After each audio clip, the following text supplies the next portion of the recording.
Hello guys. Nippon India या आप कह सकते हैं नाम, इसके क्वार्टर 4 के नंबर्स आ चुके हैं दोस्तों। और नंबर कैसे रहे हैं, और नंबर से ज़्यादा दोस्तों जो मुझे अक्सर मैं कहता हूँ एएमसी स्टॉक्स में जब वो बहुत ज़्यादा गिर रहे हैं उसमें खरीदारी का मौका इसलिए मुझे लगता है, खास करके अभी जब इतने ज़्यादा बीटन डाउन ये वैल्यूएशन में चल रहे हैं, इतने बुरे दौर से गुजर रहे हैं, क्योंकि ये एक बहुत शानदार डिविडेंड देते हैं।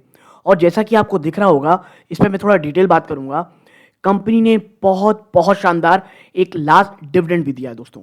ठीक है, क्या रिकॉर्ड डेट है, नंबर टोटल कैसे आए हैं, पहले बता दूं, नंबर से बाजार को और ना किसी को बहुत ज़्यादा उम्मीदें थी, और बल्कि मैं कहूँगा बहुत ही अंडर परफॉर्मेंस की उम्मीद थी, जिस कारण आप देखेंगे तो निप्पॉन इंडिया का जो स्टॉक है, बाकी एएमसी जो स्टॉक्स हैं, वो एक बहुत बड़े गिरावट के दौर से गुजर रहे थे दोस्तों।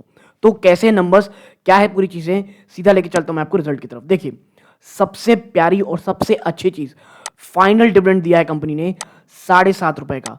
देखिए, 7.5 रुपए का दिया है, 10 रुपए की फेयर वैल्यू का स्टॉक है दोस्तों। ठीक है, आप देखें, इस 7.5 रुपए को मिलाएंगे और 4 रुपए ऑलरेडी इंटरम डिविडेंड कंपनी दे चुकी है, होता है 11.5। और अगर आप 230 रुपए के स्टॉक को मानेंगे जो अभी ये चल रहा है, तो टोटल डिविडेंड होती है दोस्तों 5% की। जी हाँ दोस्तों, निप्पॉन इंडिया ने यानी 5% के आसपास का डिविडेंड दिया है। मैं एक्जैक्टली 5 नहीं कहता, 5 से 2 पॉइंट समथिंग परसेंट आप ऊपर जा सकते हैं, पॉइंट समथिंग नीचे आ सकते हैं। ठीक है, मोर और लेस। लेकिन आप कह सकते हैं 11.5 रुपए यानी 5%, यानी कि आप कह सकते हैं सेविंग्स अकाउंट के इंटरेस्ट से भी ज्यादा आपको ये आप कह सकते हैं डिविडेंड दे रहा है। प्लस आप समझिए 11.5 का आपको डिविडेंड मिल चुका है।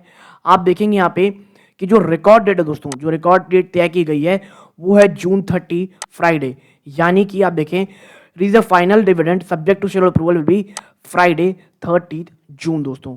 ठीक है, तो 30 जून तक आपके पास ये स्टॉक होना चाहिए। आप देखें, और जो पेमेंट डेट है दोस्तों for dividend will be on July 19, यानी जुलाई को आपको ये पेमेंट फुल एंड फाइनल हो जाएगी।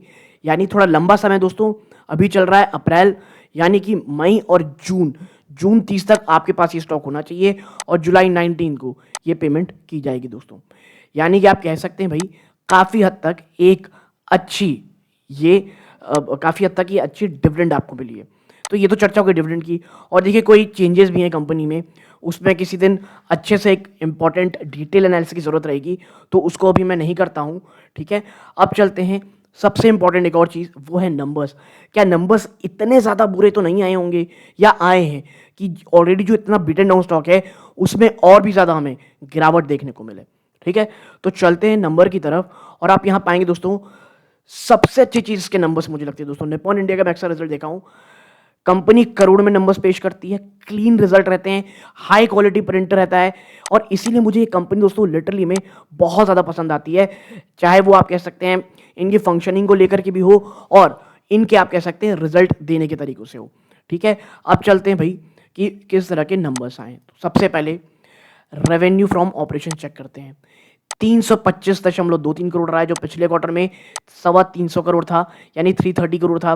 रेवेन्यू ऑपरेशन में ये क्वार्टर ऑन क्वार्टर देखेंगे थोड़ी बहुत गिरावट है, एक साल पहले 314 करोड़ थी, वहां से बढ़ के आए। यानी कि देखिए, मैं ये नहीं कहता स्टॉक यहां से अपर सर्किट मार देगा, लेकिन जिस तरह ऑलरेडी स्टॉक इतना ज्यादा गिर चुका है, उसके सामने ये नंबर्स मुझे बिल्कुल भी खराब नहीं लगते। बात करें अदर इनकम की, तो ये 46 करोड़ रहे हैं, जो पिछले क्वार्टर में ऑलमोस्ट 59 करोड़ थे, और एक साल पहले 34 करोड़। और जब इन सबको मिलाएंगे तो जो टोटल इनकम निकल के आती है दोस्तों, वो है 371 करोड़, जो पिछले क्वार्टर में 388 करोड़ थे, और एक साल पहले 348 करोड़ थे। यानी ईयर ऑन ईयर ठीक है बढ़ोतरी हुई है, कोई बहुत ज़्यादा नहीं, फ्लैट टू पॉजिटिव नंबर है, लेकिन क्वार्टर ऑन क्वार्टर बेस पे उतनी ज़्यादा गिरावट नहीं दोस्तों, जितना इसके स्टॉक प्राइस को गिरा दिया गया है। और देखिए, बाजार को कहीं ना कहीं उम्मीद थी, इसलिए निचले स्तरों से एक अच्छी तेज़ी आपको स्टॉक ने दिखाई है।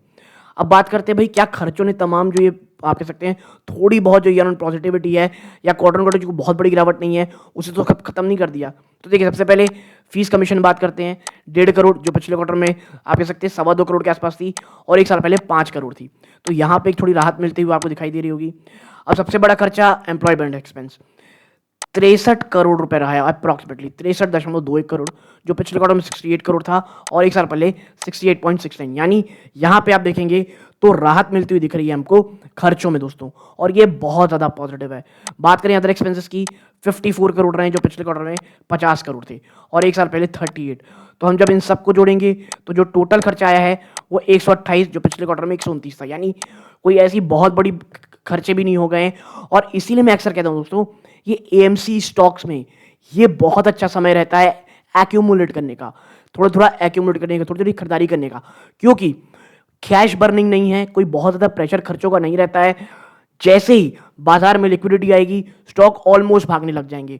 तो ये जो मौके आते हैं ना दोस्तों, बीच बीच में एक गिरावट के 6 महीने, 1 साल, 1.5 साल की जो एक साइक्लिक डाउन साइकिल आती है, उसमें स्टॉक को एक्यूमुलेशन का मौका मिलता है, क्योंकि भाई 5% डिविडेंड तो ये देता ही रहेंगे। बात करें प्रॉफिट बिफोर टैक्स की, 243 करोड़ आया है, जो पिछले क्वार्टर में 259 करोड़ था और एक साल पहले ये 228 करोड़ था।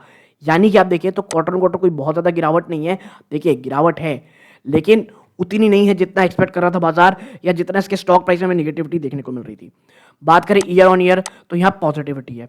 तो profit before tax, profit after tax, PAT अगर नजर डालें तो देखिए ऑलमोस्ट सेम हो जाता है, और वो डिफर्ड टैक्स के कारण यहाँ 10 करोड़ के खर्चे थे डिफर्ड टैक्स में, जो यहाँ पे पॉजिटिव 2.5 करोड़ दिख रहे हैं। ठीक है, और करंट टैक्स में भी आपको लगभग 8% के आसपास की आपको कमी देखने को मिल रही है यहाँ पे। और प्रॉफिट आफ्टर टैक्स देखेंगे तो ऑलमोस्ट दोस्तों, बल्कि मैं कहूँगा पॉजिटिव निकल के आता है 198.96, आप कह सकते हैं 199 करोड़, जो कि पिछले क्वार्टर में 198.48 थे और एक साल पहले 170 थे। यानी ये मैं कहूँगा at the end of the day काफ़ी अच्छे नंबर आपको देखने को मिल रहा है। लेकिन देखिए मैं अक्सर कहता हूँ, अगर आप एक लॉन्ग टर्म इन्वेस्टर हैं तो कहाँ से थोड़े पैसे आ रहे हैं, थोड़े बच रहे हैं टैक्स से, इसकी बजाय हमें ऑपरेशन कहते रेवेन्यू में ज़्यादा ध्यान देना चाहिए। तो आखिरी में जो टोटल कॉम्प्रिहेंसिव इनकम निकल के आती दोस्तों 199.32, जो पिछले क्वार्टर 198 थी और एक साल पहले 171 थी। और यही कारण है आप देखें तो जो EPS है उसमें क्वार्टर ऑन क्वार्टर बेसिस हल्का सा आपको पॉजिटिव देखने को मिल रहा होगा, 3.17 से बढ़ के 3.19, और ये ईयर ऑन ईयर तो अच्छी खासी बढ़ोतरी है ही दोस्तों। और आपको पता होगा टोटल 11.5 रुपए का आपको अब ये डिविडेंड दे चुका है स्टॉक, यानी ऑलमोस्ट 5% की डिविडेंड ये आपको कंपनी दे चुकी है। तो देखिए इसीलिए मैं इसमें हमेशा कहता हूँ एक्यूमुलेशन मोड में रहें। जैसे ही 250 के आसपास ही आई थी मैं लगातार उसमें क्या था 230, 250, देन 230 और last but not the least 190 के आसपास, और स्टॉक देखिए 190 के बाद से एक रैली दिखानी शुरू किया था दोस्तों। तो डिस्क्लोजर के रूप में पहले मेरी या मेरी फैमिली मेंबर की इस स्टॉक में इन्वेस्टमेंट है दोस्तों, और अगर गिरावट होती है किसी भी कारणवश वापस से स्टॉक, जो कि मुझे चांसेस बहुत कम लगते हैं बट स्टिल कभी भी कुछ भी इम्पॉसिबल नहीं है, 200 के नीचे 190 के आसपास मिलता है तो for a long term investor बहुत बहुत अच्छा मौका होगा दोस्तों। यहाँ तक जुड़े रहे, एक छोटी सी एनालिसिस आपके साथ शेयर करनी थी। अच्छा लगा हो वीडियो को लाइक करें, चैनल पहली बार आए हैं सब्सक्राइब कीजिए, औरों के साथ शेयर जरूर कीजिएगा। ये इस वीडियो का अंत है। जय हिंद दोस्तों।